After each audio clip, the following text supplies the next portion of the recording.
Ladies and gentlemen, welcome to another episode of the Inner Temple right here in the Mystic Mandala Meditation Center studios.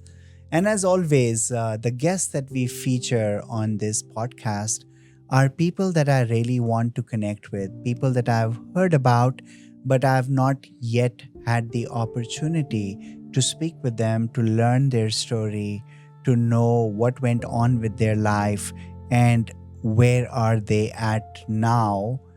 Not only in their physical body, of course, we attach a lot of importance to the physical, but where are they in their energetic body? Where are they in their life with all the experiences that they have had and the wisdom they have gathered along the way?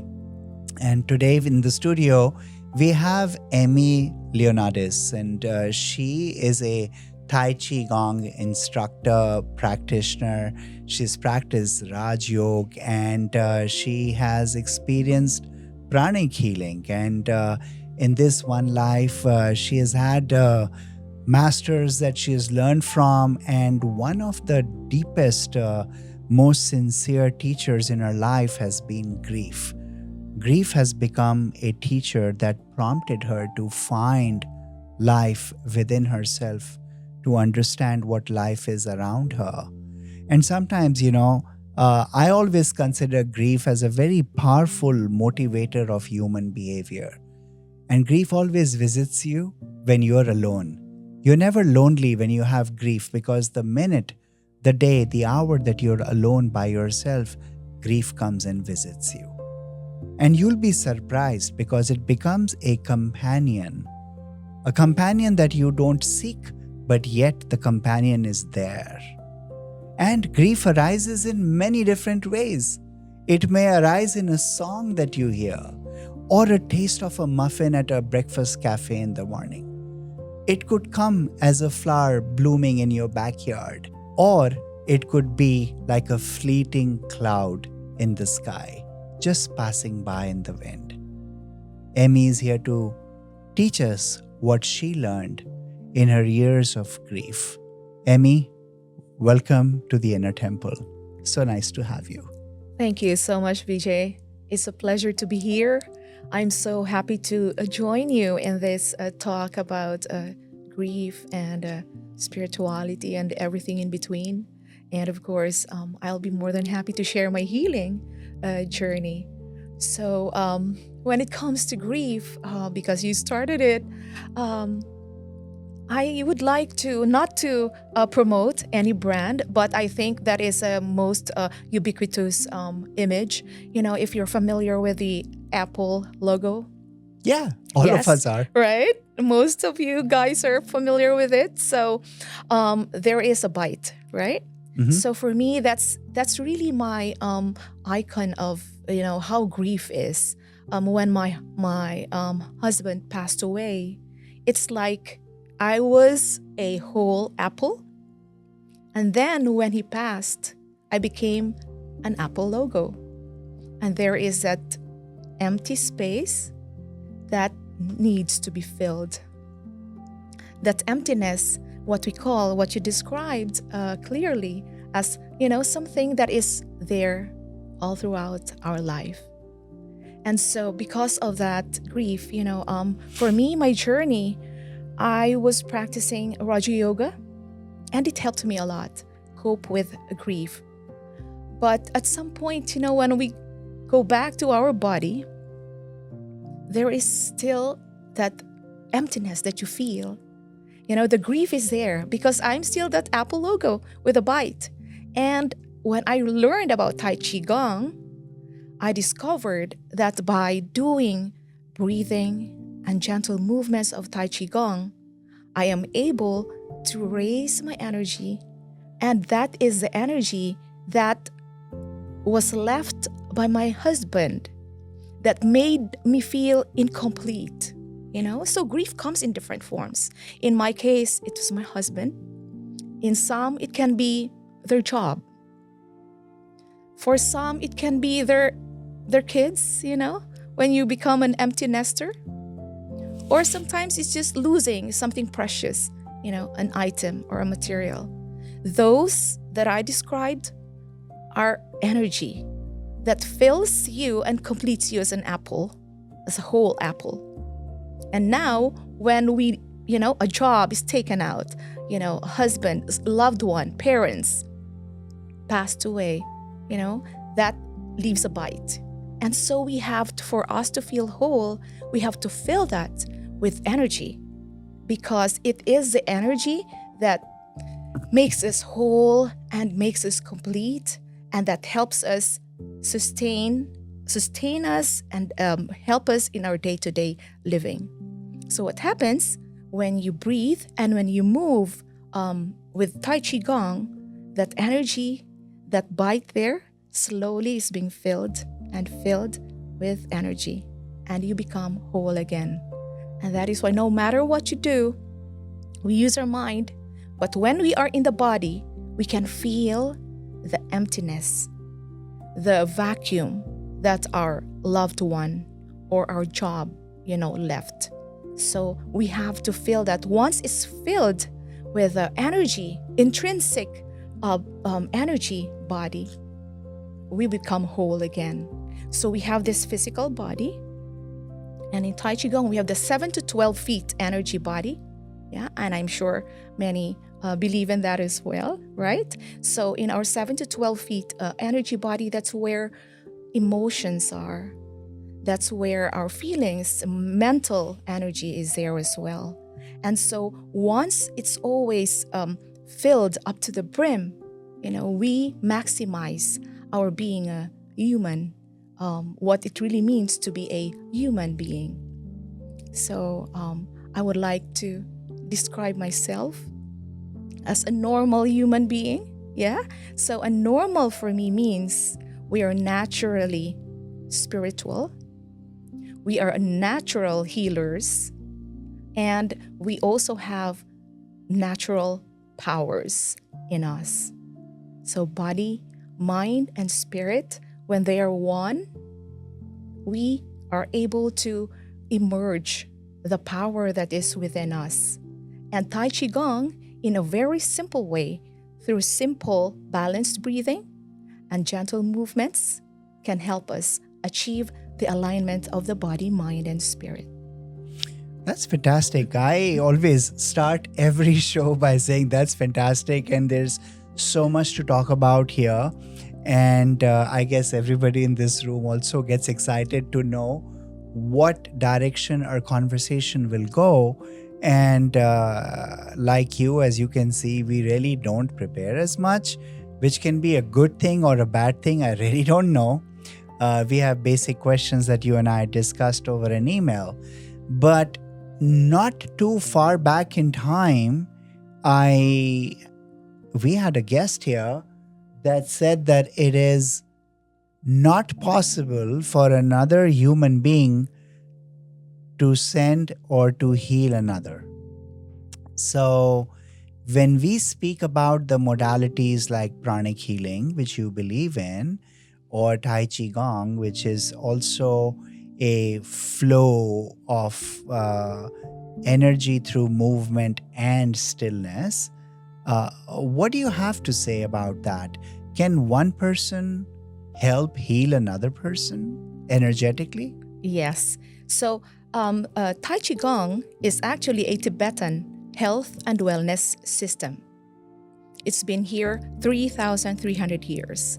So it is really known all long before, religions and, whatever medicine and whatever science, came about. Tai Chi Gung is already there. And so that's why it is popularly known as a Tibetan health and wellness system. And to answer your question about the healing, we have our own, as a person, as a human being, we have our own capability to heal ourselves. That's number one.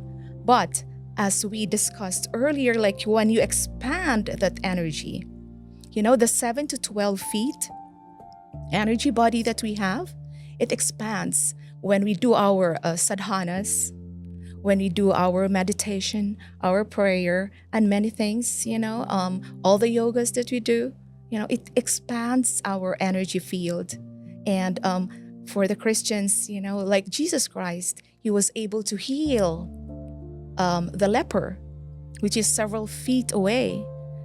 The leper was several feet away, but Jesus was from afar, just because of the faith of the leper, he was able to heal her. And that is because Jesus Christ, with his pure soul, pure energy body, it expands and it can even cover the entire world. Babaji's energy body, I learned, also covers the entire universe even, And so we have the capability to heal by not doing anything, by just sitting down. Like I'm sitting here and you feel calm, you feel relaxed because we worked on our energy, right? We do our sadhanas and our meditation. Those practices that we do expands our energy field. And whatever energy field we have, it intertwines with the energy field of another person. And whoever has a stronger energy field overpowers the recessive one. Right? And that is why it is very important for us who are practitioners of spirituality, who have like a very disciplined routine. We have regular sadhanas. It is important for us to always be passionate and dedicated with our spirituality, because just our mere presence can heal the people around us once our pure energy intertwines with others. I understand. It's very heartening to know that there are people that believe that we can be responsible for helping another human heal, whether it is physical healing or mental or emotional. We'll come to that in a little bit. I'd like to know your take on that I understand that emotional and mental healing is possible, but is even physical healing possible? Because ultimately, quite a lot of our physical disorders have been resultant from emotional trauma and issues with our life experiences. They manifested into the physical. Now, speaking of physical, there are two journeys I would love to talk to you about. One journey is a young little kid coming from the Philippines, reaching through Hong Kong, working in the Middle East, and finally coming here to the United States. Would love to know about that quickly. And also the second journey. Right before we started the cameras, I asked you, is it okay if I ask you about your experience with your husband's death? And that eventually became the start of your second journey. So if you can tell us a little bit about both these journeys. Okay, sure. Yeah, I would love to. I would love to share that. I grew up in the Philippines. I'm a Christian. Yeah, I studied in an all-girls school, in a Catholic school, and I was educated there. So at some point, they even invited me to become a nun, and I said I think my service will be outside. I will serve more. I will be more of help to humanity when I'm outside than here. And so, yeah, I studied and I graduated. I finished Bachelor of Arts in Mass Communications, and I worked different. I became a mall marketing manager for a mall in Dubai. And that was a very exciting journey as well for me.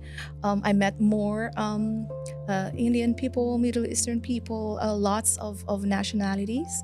But I started my Raja Yoga meditation and teaching in the Philippines. That's where I really started everything. And when I learned about who I am, a soul, because Christians and Raja Yoga, they have different take on the soul, and even with the body, how they think and consider the body and spirituality. So it's always my search for God and my search for who I really am that really helped me in this journey. Sometimes I traveled to Hong Kong because my sister is there, and her family is there, and that one too. I went to the temples there. I went to the Buddha Yongping. That's the biggest Buddha there, statue. Sorry, Are you speaking about the Lantau Island or? the Lantau. Yes. Excuse me. Yeah. Yeah, so they have the big Buddha there. So I was already at a young age fascinated with different religions. And I firmly believe, deep in my heart, that we only have one God and we have one faith, and we are all one. I always believe in oneness. And so I always search for commonalities among religions. And that is why that led me to reading different types of books. One of the books that I love is The Holy Science written by Sri Yukteswar, where he had the shloka, and then the verses, Bible verses. So he compared them, and then, for me, it's just one concept, similar concepts, even the Bible and the Gita. Because in Raja Yoga, we study the Gita most of the time. Our daily murlis, as we call that in our classes, we're listening to all these, the Radha Krishna, Lakshmi Narayan, we have all these Shiva. So I'm familiar with all these personalities. And then I try to integrate them to my Christian belief. And so, that's the kind of journey that I have until I got married to my husband, who was my best friend for 30 years. Yeah, so he moved here. He's also Filipino. He moved here from the Philippines, and then he became a naturalized U.S. citizen. And then after 30 years of friendship, he realized he couldn't live without me. And so, I had to, to move here with him. And unfortunately, after, few months of moving here, he passed away. And that's when life was difficult for me. That was 2019. And the toughest part of my grieving was in 2020, like just 4 months after he passed, there was a lockdown. And I didn't have any choice but to be with myself. And just what you said, like it's you are by yourself. And so earlier you said you should learn how to laugh at yourself, laugh with yourself, to balance, life and to balance grief. But when you are grieving, everything looks gloomy, especially in my case, wherein, I dropped everything. I had a very good career. Life in the Philippines was very easy. It's easy to have helpers and drivers there, So all you need to do is go to work and eat and sleep, And here in the US, you have to do everything. And that is the toughest part of it. And now I was left with, no one. What am I going to do? And that I think really drowned me. And my Raja Yoga helped me.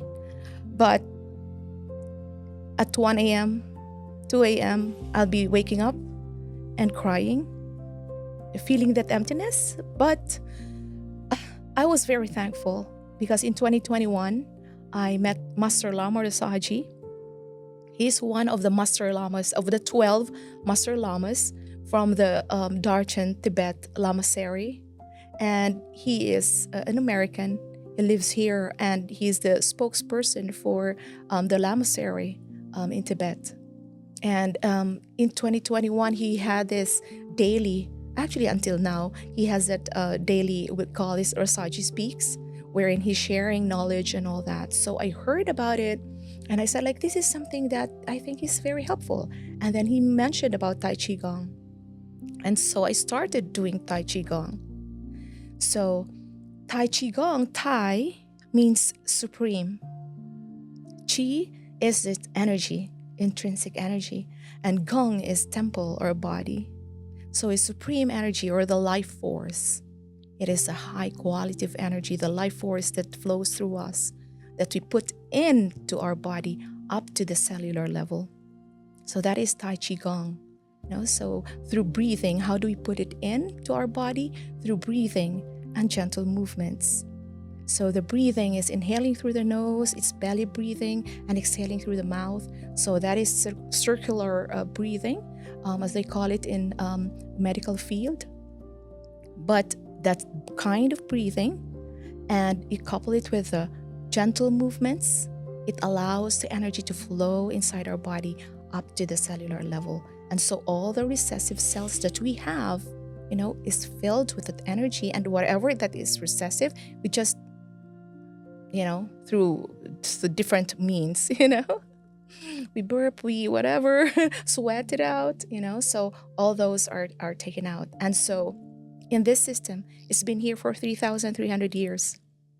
And what's interesting is this was started by Boganathar. Boganathar was, for some of you are familiar with Siddhi Yoga, yeah? He is one of the 18 Siddhas who noticed that, my masters, when they reach, an advanced age, their body perishes. And he's wondering, with all the spiritual things that we do, because, like when we meditate, we go out of our body, right? And so sometimes we don't bring into our body the kind of high energy that we experience when we are out of our body. And so maybe that explains the body, why the body perishes. And so he was wondering why these are all happening to the masters, the gurus that he had. And so he went to the forest, the mountains of China, and studied nature for 50 years. And that's when he learned how he looked at the trees, how the trees behave, how the water behaved, and the earth, and how the body should be connecting to Mother Nature. And that's when he learned about, doing all the exercises, all the movements, and even the breathing process of Tai Chi Gung. He sees energy, he knows energy, he understands energy. And so Emperor Qin at the time in China was paraplegic. And so his right hand went up to the mountains, heard about Boganathar, and so he asked if Boganathar can come to the court, to the kingdom, and he'll help Emperor Qin. And so he went there. They dressed him up, bathed him. Can you imagine 50 years in the jungle? And then he became Lao Tzu. Yeah, so you must have heard of the philosopher Lao Tzu. I saw your book there, Dao De Ching. Yeah, Lao Tzu was the author. So Lao Tzu was Boganathar. He is Indian. So most of us, heard of Lao Tzu and we assumed he's Chinese. But he was just named Lao Tzu when he started working for Emperor Qin, who was paraplegic. And so they started doing our sitting exercises. We call it the Emperor's Choice. And that is why it's called Emperor's Choice, because it was taught to Emperor Qin when he was paraplegic. And after 18 months of doing the exercise, Emperor Qin was able to walk. Wow, that's incredible. Yes. And he started fulfilling his role as an emperor. Yeah. And so that is one of the most popular exercises that we have, that we share in retirement centers. Yeah. In our 55 plus communities. Yeah. But the main movements of Tai Chi Gung, we call it the yin exercises, is the standing exercises that begins with warm-ups and then with the breathing and up to the gentle movement that brings balance, grounding, vitality, and all these beautiful things. Opening, we start with the warm-ups to open up the chakras of the body. Because when your chakras are open, it's easy for the energy to flow up and down and activate all the chakras that we have, 7 in our physical body, but we have our 8th and 9th and even 12 chakras that is beyond the physical, that is in our energy body that I mentioned earlier. So that was my journey, and I'm very thankful that I found Tai Chi Gung, because I must say it healed me. The apple logo, that bite there, every day, if you keep on filling that space, that vacuum that our loved one who passed away, left, we won't be able to we won't feel that sadness anymore. We won't feel the grief. But what remains is the beautiful memories that we have with our loved ones, the lessons that we learned along the way. When it comes to jobs, what the experiences that we had, and what it helped us to become a better person, right? And who we are right now. And based on that wholeness again, we can live, and move forward with our lives with happiness and positivity. Yes, I agree to many things that you say. For example, when you speak about Chi from Tai Chi Gung, Chi is the Elan Vital, the life force, which in the world of yogic wisdom we call prana. Yes. And just like Chi settles in the molecular structure of the human body, prana settles and permeates through even the subtle body, which we call the Sukshma Sharir. So, prana resides in the physical as well as the psychospiritual body. And of course, with movement, it's very similar to what we have in the Ashtanga Yoga, the Eightfold Path of Yoga, which was a very big part of the term Raj Yoga, popularized by Swami Vivekananda.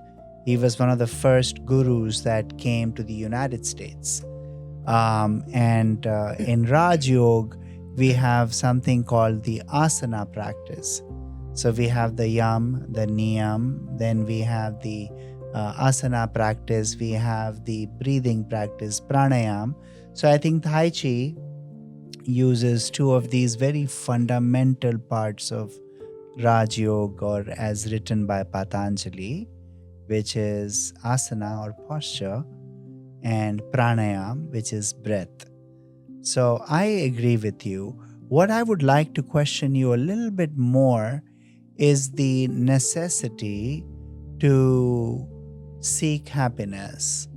I feel that a lot of people want to focus too much of going past their grief rather than sitting with it. Because if you look at it in your example, for example, your life example, the tremendous love that you had for your husband prompted you to find Tai Chi Gong and healing modalities where you are happy and excited to present it to other people, that this could heal you.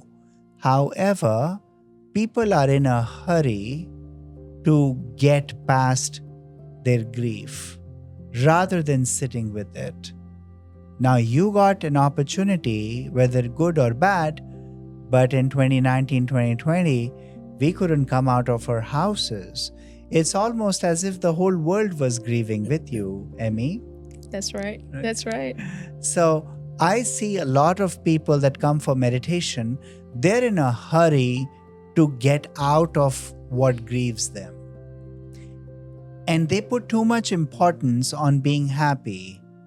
Just like the example I gave you, that if your favorite fruit is mangoes or pineapples, and if I give you 5 pounds of those mangoes and you have to carry them around the whole day, you'll be tired.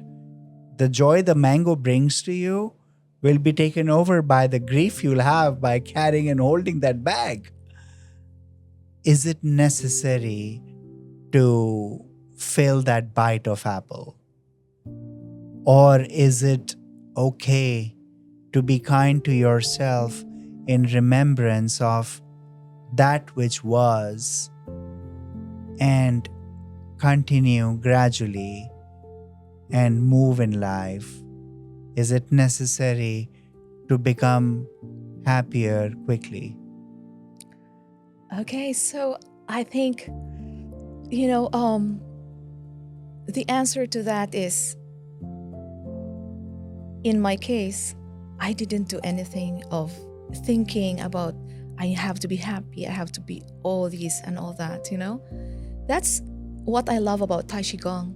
We call it simple yoga because Boganathar was actually a master of Kundalini yoga, Japa yoga, of course, the pranayama yoga, because breathing is important, and hatha yoga. And that's what Tai Chi Gung is made of, with all these yogas combined and put into practical form. I didn't have to think about, like what I did when I was practicing Raja Yoga, wherein I have to sit and then, sometimes all these things come to your mind and your emotional body. And then in Raja Yoga, in Tai Chi Gung, it's a matter of just standing up, doing the exercise. You don't have to think about anything. I call Tai Chi Gung as a body meditation. So instead of sitting and doing the usual and our usual concept of meditation, we're actually doing moving meditation. Tai Chi Gung is actually called a moving meditation. And that helps a lot, especially to those who are beginners. Right now, I'm building my Meditation 101 curriculum to help those who have difficulty, like sitting and keeping still for meditation. So my Meditation 101 is made up of the 3 types of meditation, 3 levels of meditation that Tai Chi Gung teaches.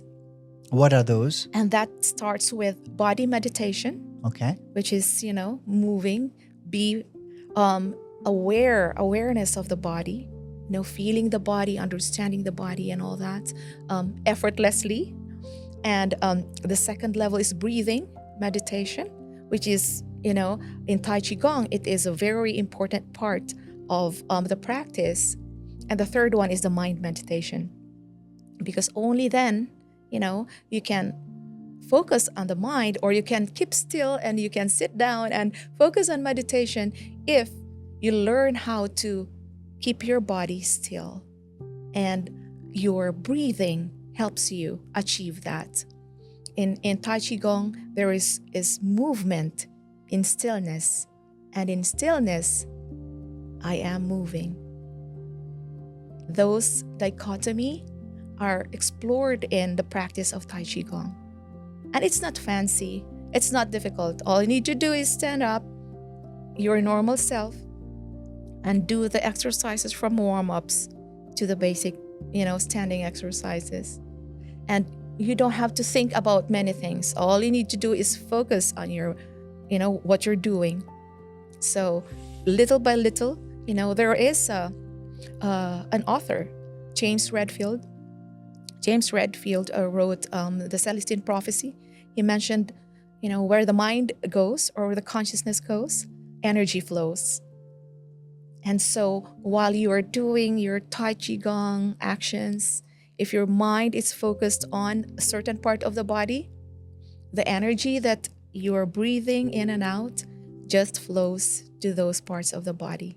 How interesting you mentioned James Redfield. Right behind you is a bookshelf, and there's the 12th Insight right there. Oh, there you go. And if you look a little bit further, you can see the Celestine Prophecy. Yes.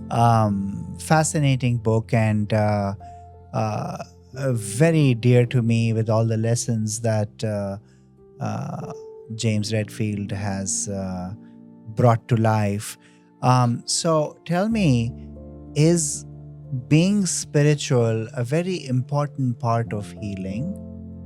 Yes, that is very important, and that is the fastest route, I must say. Fastest because, your belief in God, your concept of God is the fastest way to, help you feel that bite in the apple, because the love of God expands and goes beyond, anything. once we have that concept already of God, most of us, have that concept, and it's for some, it took them a long time to explore that really close relationship with God. Especially for us Christians, we have a bit of challenge with that because we always think of God somewhere, far. He's so high, especially for us, for the Catholics. We are sinners, we are this. So we always, at the same time, same breath, they would say that I am a child of God. When I was young, I had problems understanding those, different, polar opposites. Like, here you are telling me I'm the child of God. At the same time, I am a sinner. How could it be? And so with my practices, that's why I opened up. I was open to all religions. I studied the books. I read the different kinds of books because I have to solve that kind of, Puzzle. question in my mind. How can I be a sinner when I am a child of God? And I realized, that's how control of humans became easier. When we are lesser, when we become an abnormal human being. That's why I introduced myself as a normal human being, because a normal human being understands that I am the child of God. And if I am a child of God, I have everything that my Father has, that my Father possesses. And it also, that kind of relationship of father and child makes me one with God. Some have difficulty accepting it. They're thinking that it's blasphemous because you're promoting yourself to being a God.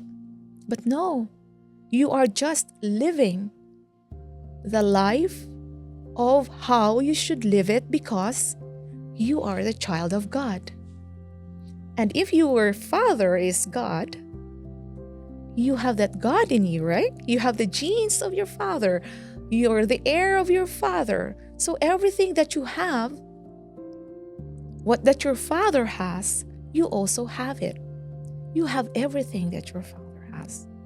And that makes you also, and once we have that kind of concept that we are the child of God, we are the children of God, that changes how we look at ourselves and how we look at grief, sadness, negativities in life. You just have to go back. And then while you are doing, in my case, while I was doing my Tai Chi Gung, I feel that I am a child of God.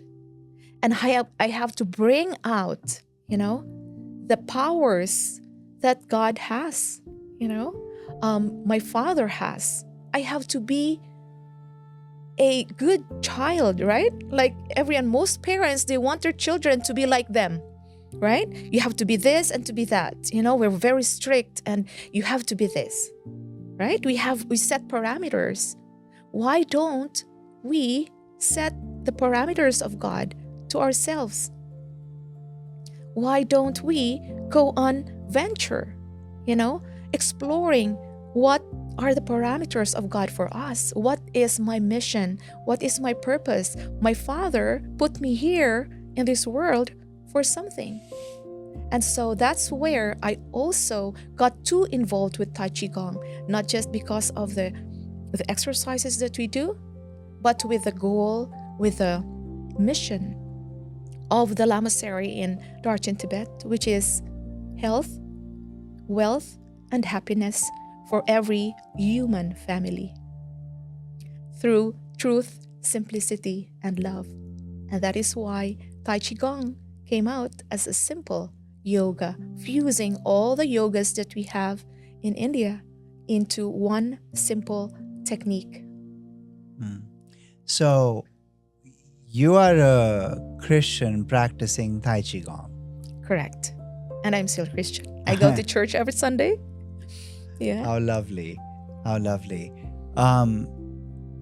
what does spirituality mean to you? Because I guess that you follow paths, not one path. And I know the cliched answer is that all paths lead to one God. Yes. But before we go to that answer, I'd like to understand what spirituality means for you. Spirituality for me is just living, as I mentioned earlier, being a child of God, having that spirit, the soul, what is the soul of God? What is the spirit of God? Because when you're born, I am a human being, but we have a spirit, we have a soul. The I am that makes this body function and move is the soul, is the spirit. And that is, for me, spirituality is learning and understanding who I am before I can relate to God, who is also a spirit and a soul.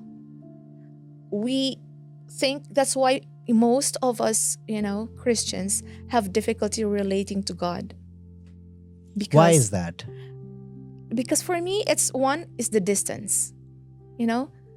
God is there, up there. I'm here. You're already lowering your status.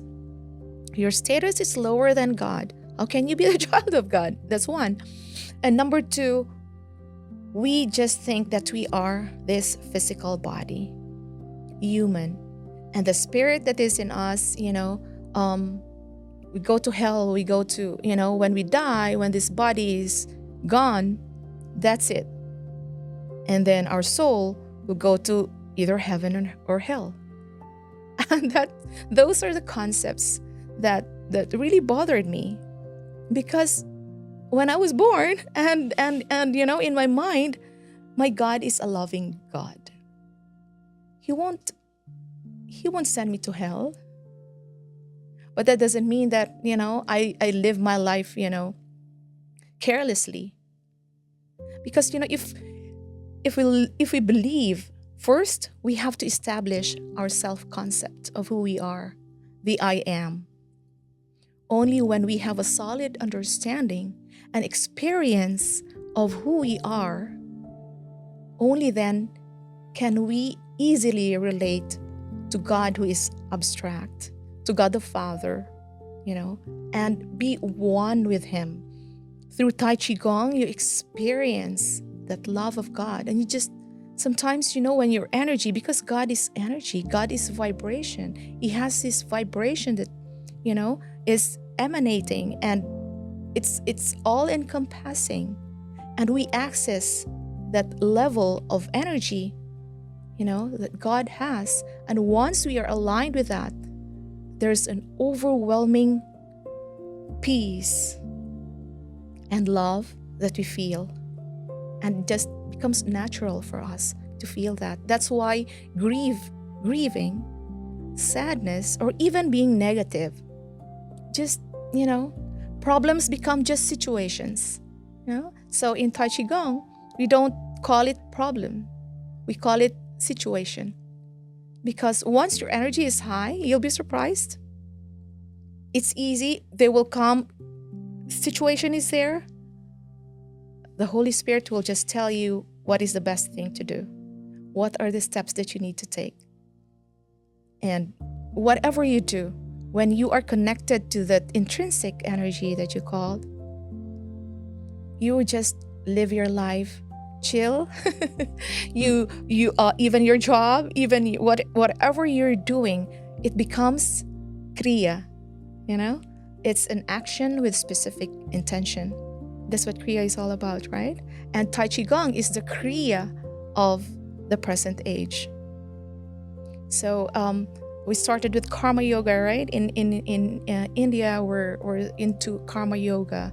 When it becomes kriya, it is an action. It's not just any action, but it is an action with specific intention. And we bring it with Tai Chi Gung. We bring it into life. What does it mean that our action becomes more specific, What you want to happen, it happens. Because when you are one with energy, you move and flow with energy. You don't even have to think about many things. That's all you need to do. And that's the James Redfield's book. Yeah, he just put it into stories.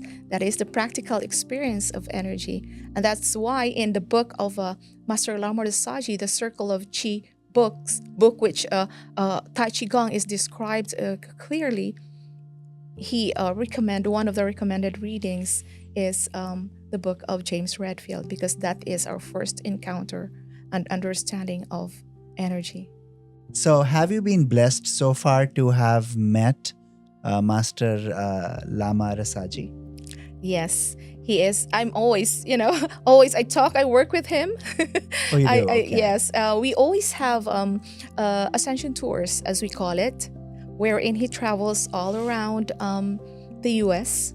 Yeah, it's like a retreat for those for Christians. It's like a 3-day retreat. He comes, and then in all these 3 days, we experience Tai Chi Gung. There's meditation, there's lessons, of course, Gyan. We have all those, and physical, practical experiences of Tai Chi Gung. Right now, I'm helping him update his other book, which is Meditating with Rasaji. That was his second book. The first one was The Circle of Chi, which is talking about the relationship of Chi. That is already like a book form of Tai Chi Gung, because it speaks about Chi, how it relates to our mind, to our movement, even breathing, and then nutrition. It even touches about work, money, relationship, and the most important part, our relationship in nature. So studying Tai Chi Gung is holistic. It helps. That's why I got stuck with it and I started teaching it, because it really, made me whole.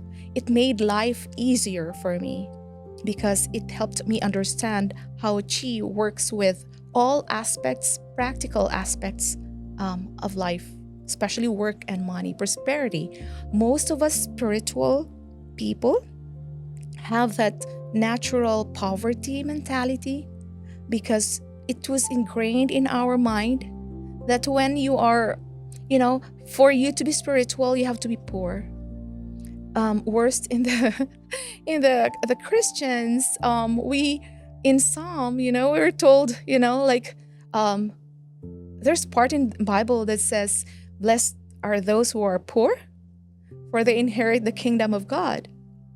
And that's the most. I'm sorry for the term, but it just wouldn't, sit well in my mind.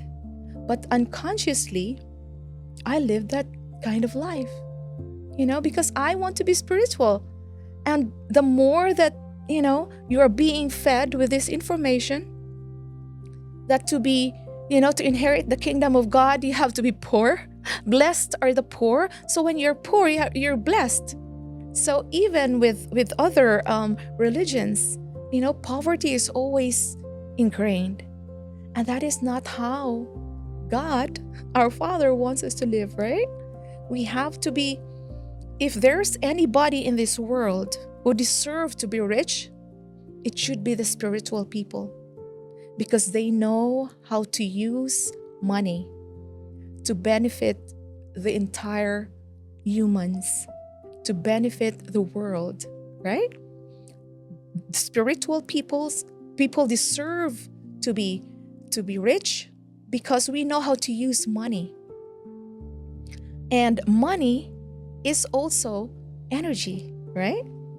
And that is why once we understand energy, eventually we learn how to treat money, to view money.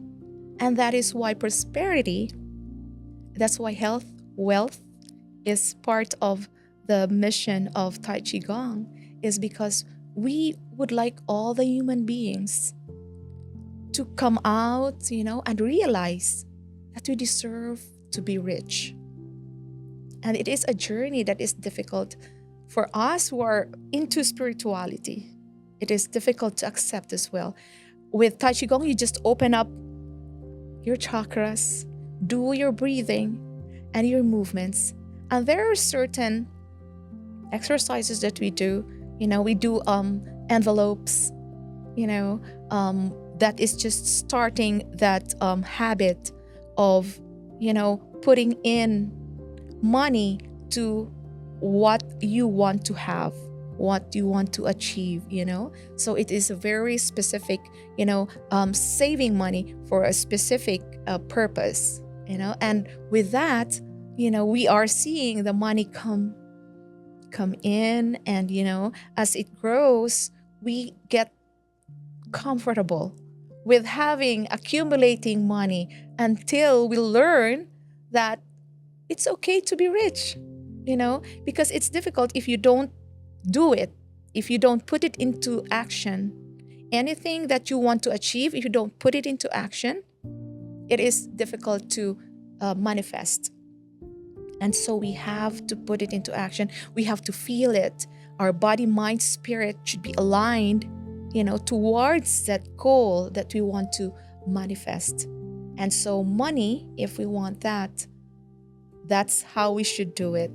Cleanse our system and remove the poverty mentality and the victim mentality. Those two are the main causes of poverty. And with Tai Chi Gung, you cleanse it off your energy body. Wow. I never would have thought that you could connect, or anyone could connect, Tai Chi Gung with financial prosperity and follow the rules of this, being a Christian by birth and by nature, by religion. And we've been talking for an hour, and I would like to circle back on how we started the show. To conclude it, Emmy, can you give us, sitting right here in the studio, an actionable meditation or a step for anyone that is dealing with overwhelming grief? If you can share some principle of Tai Chi Gung, maybe a practice, maybe a visualization technique, I would love for that to be presented to our viewers. Okay, so I think if there's one, it's difficult because it's standing. I can share one standing, but it's a figure 8.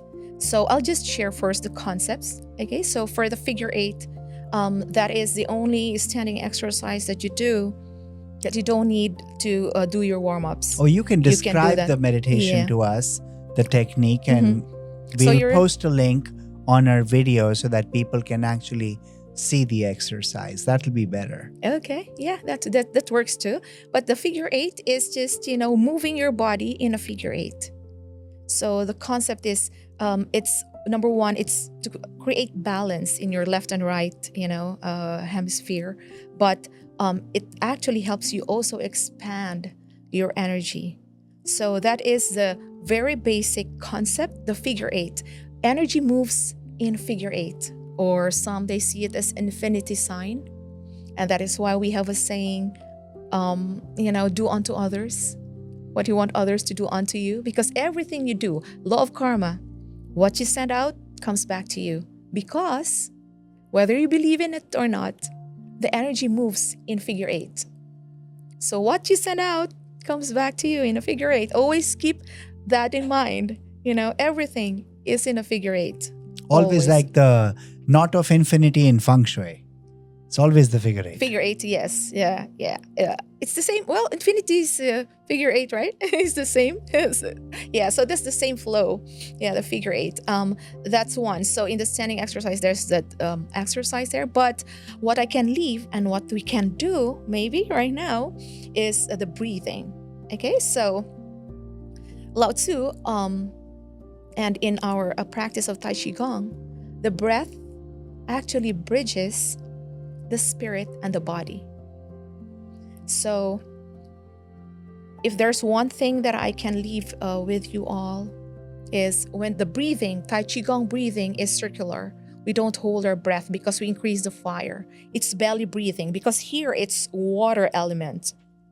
And so we breathe in through our nose and our tummy expands, and we exhale through our mouth. It deflates.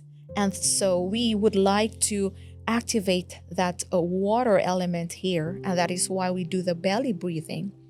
That is the bridge between the soul and the body. As soon as I wake up, in my case, and that's how we teach it, as soon as you wake up in the morning, some of you might be feeling, anxious, fear, or anything negative, right? Because we are feeling the mortality of the body. Now, we breathe, we bridge the soul to the body through breathing.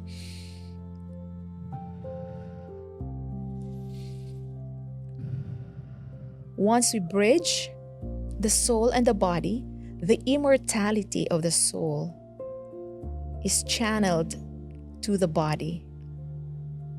And that answers our question, the easy way to free us or heal us from grief. And maybe the people are asking, so how can you continuously heal that? Because through breathing and gentle movement, you breathe in the immortality of the soul to the body.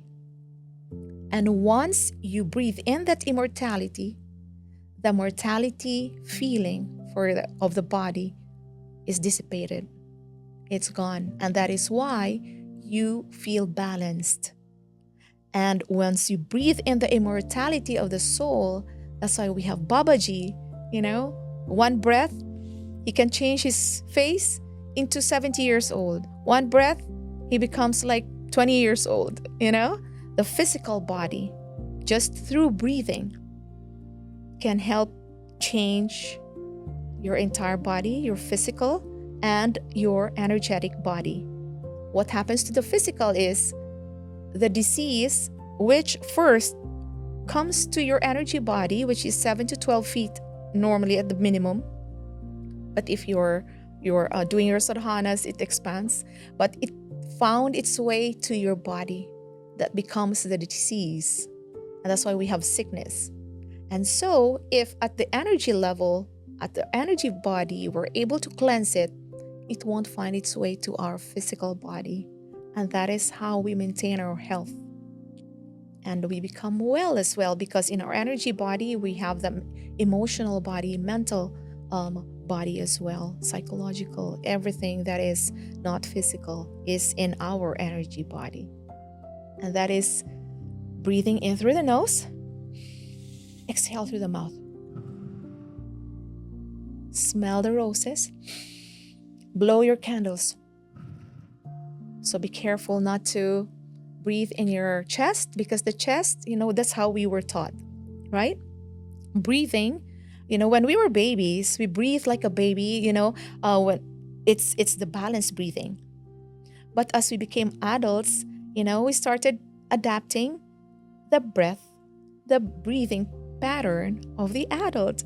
Because when we are being carried by our parents, we adapt, how energy body got intertwined. So we adapt their breathing pattern. And that is why right now, we're breathing in and out through the nose, only up to the chest. And chest is fire. This is a fire element, governed by fire element. And so if we breathe in the water element, that balances the entire body. And that's why babies are healthy. When they become sick, they just, get healed right away, because they're living, breathing properly. So that is balanced breathing. And so the best way is to leave it with you.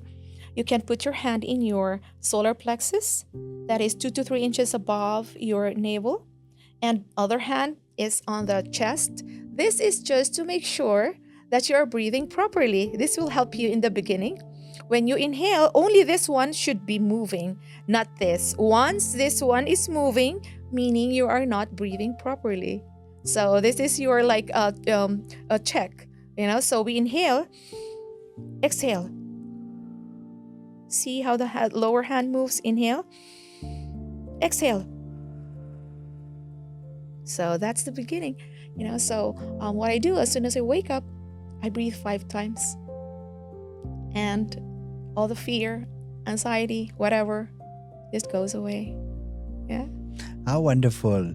Well, Emmy, thank you so much for coming and teaching us breath work. And I hope that you breathe a little bit more, not only 5 breaths.